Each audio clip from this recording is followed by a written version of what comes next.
شہزادہ محمد بن سلمان بن عبدالعزیز سعودی عرب کے وزیر دفاع ہیں۔ یہ شاہ سلمان کے صاحبزادے ہیں اور یہ 23 جنوری 2015 کو اپنے والد کی جگہ وزیر دفاع بنے۔ یہ 2 بار پاکستان تشریف لائے۔ یہ پہلی مرتبہ 10 جنوری 2016 کو آئے۔ یہ چند گھنٹے پاکستان رہے، جنرل راحل شریف سے ملاقات کی اور واپس چلے گئے۔ شہزادہ محمد بن سلمان کے اس دورے کے 8 دن بعد میاں نواز شریف اور جنرل راحل شریف سعودی عرب اور ایران کے دورے پر گئے۔ یہ دورہ ایران اور سعودی عرب کے درمیان ثالثی کے لیے تھا، لیکن بدقسمتی سے یہ کوشش کامیاب نہ ہو سکی۔ شہزادہ محمد بن سلمان دوسری بار 28 اگست 2016 کو ایک روزہ دورے پر اسلام آباد آئے۔ یہ پہلے وزیر اعظم میاں نواز شریف سے ملے اور اس کے بعد آرمی چیف جنرل راحل شریف سے ملاقات کی۔ وزیر دفاع نے وزیر اعظم سے ملاقات کے دوران خواہش ظاہر کی، ہم جنرل راحل شریف کو مسلم ممالک کی مشترکہ فوج کا کمانڈر بنانا چاہتے ہیں۔ وزیر اعظم نے جواب دیا، یہ ہمارے لیے اعزاز کی بات ہوگی۔ شہزادہ محمد وزیر اعظم کی منظوری کے بعد جنرل راحل شریف سے ملے۔ وزیر اعظم نے اس دوران آرمی چیف کو سعودی عرب کی خواہش اور اپنے جواب سے مطلع کر دیا تھا۔ وزیر اعظم نے آرمی چیف سے بھی یہی کہا، آپ انکار نہ کیجیے، ہم انہیں دوسری بار ناراض نہیں کر سکتے۔ جنرل راحل شریف نے اوکے سر کہا اور یوں یہ معاملہ سیٹل ہو گیا۔ میں کہانی کو آگے لے جانے سے قبل اسی دوسری بار کی وضاحت کرتا چلوں۔ فروری 2015 میں سعودی عرب نے یمن کے حوثی باغیوں پر حملہ کیا۔ سعودی فوج حملے کے لیے تیار نہیں تھی۔ میاں نواز شریف 4 مارچ 2015 کو شاہ سلمان کی دعوت پر سعودی عرب گئے۔ نے اس دورے کے دوران وزیر اعظم سے 1 بریگیڈ فوج مانگ لی۔ میاں نواز شریف سعودی شاہ کو انکار نہ کر سکے، بھجوانے کا وعدہ کرائے۔ وزیر اعظم نے پاکستان آنے کے بعد آرمی چیف کو اپنے وعدے سے مطلع کر دیا۔ جنرل راحل شریف نے بھی کمٹمنٹ دے دی، لیکن ان وقت پر پاک فوج انیلیسس ڈپارٹمنٹ نے عرب ممالک میں موجود پاکستانی سفارت خانوں سے معلومات جمع کی، تجزیہ کیا اور اس فیصلے کو خطرناک قرار دے دیا۔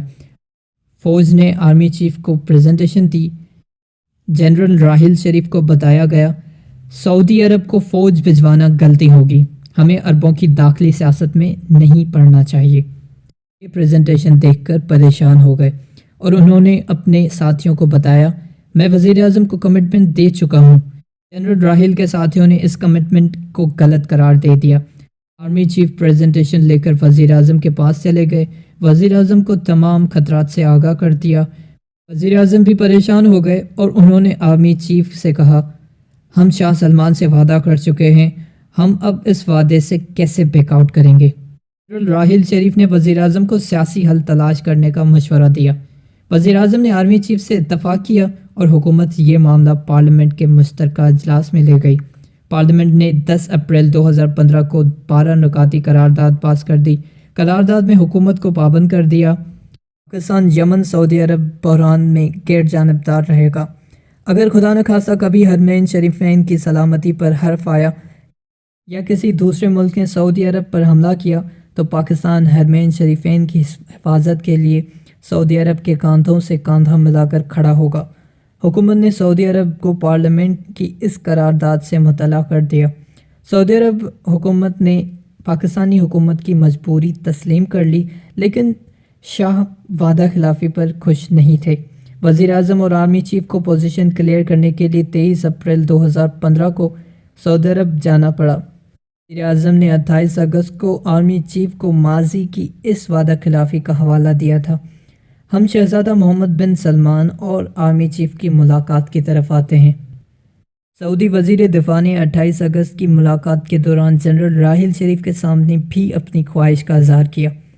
آرمی چیف نے بھی پیشکش کو اعزاز قرار دیا، لیکن شہزادہ محمد بن سلمان کے سامنے 3 شرائط رکھ دیں۔ یہ شرائط یہ تھیں: 1. ایران کو بھی اس اتحاد میں شامل کیا جائے گا۔ 2. یہ کسی کے ماتحت نہیں ہوں گے۔ 3. مجھے اسلامی ممالک کے درمیان تنازعات کی صورت میں ثالثی کا اختیار حاصل ہوگا۔ شہزادہ محمد نے شرائط کے جواب میں کہا، ہم یہ شرائط ڈسکس کریں گے۔ شہزادہ اس کے بعد سعودی عرب واپس چلا گیا۔ جنرل راحیل شریف 30 نومبر کو ریٹائر ہوئے اور یہ 2 جنوری 2017 کو شاہ سلمان کی دعوت پر سعودی عرب گئے۔ سعودی حکومت نے انہیں سربراہ مملکت کے برابر پروٹوکول دیا۔ یہ وہاں حکومت کے اعلیٰ عہدیداروں سے ملے۔ سعودی عرب اور پاکستان میں اس دوران خبر پھیل گئی جنرل راحیل شریف کو 39 مسلم ممالک کی مشترکہ فوج کا سربراہ بنا دیا گیا ہے۔ یہ خبر سوشل میڈیا سے ٹیلی ویژن چینلز پر آئی اور وہاں سے اخبارات تک پہنچ گئی، لیکن یہ اس کے باوجود غیر تصدیق شدہ رہی، یہاں تک کہ وزیر دفاع خواجہ آصف نے 6 جنوری کو سید طلعت حسین کے پروگرام میں خبر کی تصدیق کر دی۔ ان کے الفاظ یہ تھے: یہ فیصلہ حکومت کو اعتماد میں لینے کے بعد کیا گیا۔ وزیر دفاع کی طرف سے تصدیق کے بعد نیا پینڈورا باکس کھل گیا۔ فوج کے سابق جنرلوں نے جنرل راحیل شریف کے فیصلے کی سرعام مذمت شروع کر دی۔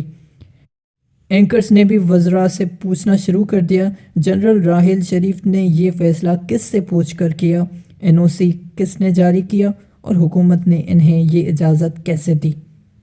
اپوزیشن جماعتوں کے ارکان کا کہنا تھا یہ 2 بلاکس کی لڑائی ہے، ایک طرف ایرانی بلاک ہے، اسے روس کی حمایت حاصل ہے، اور دوسری طرف سعودی بلاک ہے جس کے پیچھے امریکہ کھڑا ہے۔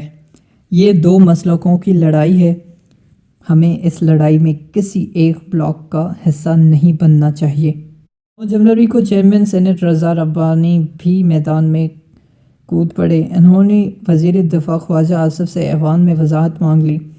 جنرل راحیل شریف اس دوران عمرہ کر کے واپس آ گئے۔ یہ اس وقت لاہور میں اپنے گھر میں ہے، لیکن ایشو آج بھی اپنی جگہ پر موجود ہے۔ فوج اور حکومت دونوں کے رد عمل کا انتظار کر رہی ہے۔ یہ اس ایشو کا پس منظر تھا۔ ہم اب حقائق کی طرف آتے ہیں۔ یہ حقیقت ہے، ابھی تک 39 مسلم ممالک کے اتحاد کی ہیت اور مقاصد طے نہیں ہوئے۔ اتحاد میں شامل تمام ممالک کی میٹنگ بھی نہیں ہوئی اور اتحاد کے TORs بھی نہیں تھے۔ فیصلے کے مطابق پہلے مسلم ممالک کے وزرائے دفاع کی باڈی بنے گی۔ اتحاد کی ساری پاورز اس باڈی کو منتقل ہوں گی اور پھر یہ باڈی مشترکہ فوج کے پہلے سپہ سالار کا تعین کرے گی۔ یہ ممکن ہے کہ جنرل راحیل شریف اس اتحاد کے پہلے چیف ہوں، لیکن وزرائے دفاع کی باڈی اس تعین سے پہلے باقاعدہ معاہدہ تیار کرے گی۔ یہ معاہدہ پاکستان کو بھجوایا جائے گا، حکومت اس معاہدے کی منظوری دے گی اور پھر پاک فوج جنرل راحیل شریف کی تعیناتی کے لیے انہیں NOC جاری کرے گی۔ اگر فوج کی موجودہ قیادت جنرل راحیل شریف کو NOC نہیں دیتی یا حکومت معاہدہ منظور نہیں کرتی تو جنرل راحیل شریف سعودی عرب نہیں جا سکیں گے۔ ہمیں یہاں یہ بھی تسلیم کرنا ہوگا، وزیر اعظم میاں نواز شریف جنرل راحیل شریف کو سعودی عرب بھجوانا چاہتے ہیں۔ یہ محمد بن سلمان سے وعدہ بھی کر چکے ہیں، تاہم یہ اب فوج، میڈیا اور اپوزیشن کی مذمت کے بعد محتاط ہو گئے ہیں۔ اب یہ فیصلہ خود نہیں کر سکیں گے۔ یہ شاید اس تعیناتی کو پارلیمنٹ میں لے جانے پر مجبور ہو جائیں اور میڈیا اور فوج کے خوفناک رد عمل کے بعد شاید جنرل راحیل شریف بھی یہ عہدہ قبول کرنے سے انکار کر دیں، اور یہ بھی ممکن ہے فوج جنرل راحیل شریف کو NOC نہ دے۔ کیوں کہ اگر ایک بار یہ اجازت دی گئی تو پھر یہ واقعہ بار بار ہوگا اور ہماری فوج یہ روایت افورڈ نہیں کر سکتی۔ آرمی چیف ملک کا حساس ترین عہدہ ہے۔ حساس عہدے پر فائز کسی شخص کو کسی دوسرے ملک کے ساتھ شیئر کرنا آسان نہیں ہوگا۔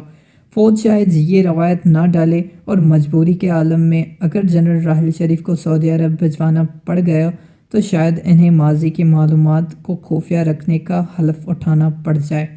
ہم آج کے دن یہ فیصلہ نہیں کر سکیں گے، یہ فیصلہ مارچ اپریل میں ہوگا۔ سعودی عرب نے ابھی ایران کو بھی راضی کرنا ہے، وزیر دفاع کی میٹنگ بھی بلانی ہے، اتحاد کی قیادت کا فارمولہ بھی طے کرنا ہے اور اتحادیوں میں جنرل راحیل شریف پر اتفاق رائے بھی پیدا کرنا ہے، اور یہ کام جلد نہیں ہو سکیں گے۔ میرا ذاتی خیال ہے جنرل راحیل شریف کو سعودی عرب جانا چاہیے، یہ واقعی ہمارے لیے اعزاز کی بات ہوگی، لیکن یہ فیصلہ حکومت اور فوج کی مرضی سے ہونا چاہیے۔ اتحاد کی تمام جزائیات بھی پوری قوم کے نوٹس میں ہونی چاہیے۔ ہمیں یوں چلتے پھرتے بڑے بڑے فیصلے نہیں کر لینے چاہیے، ہمیں خود کو اب میچور قوم ثابت کرنا چاہیے۔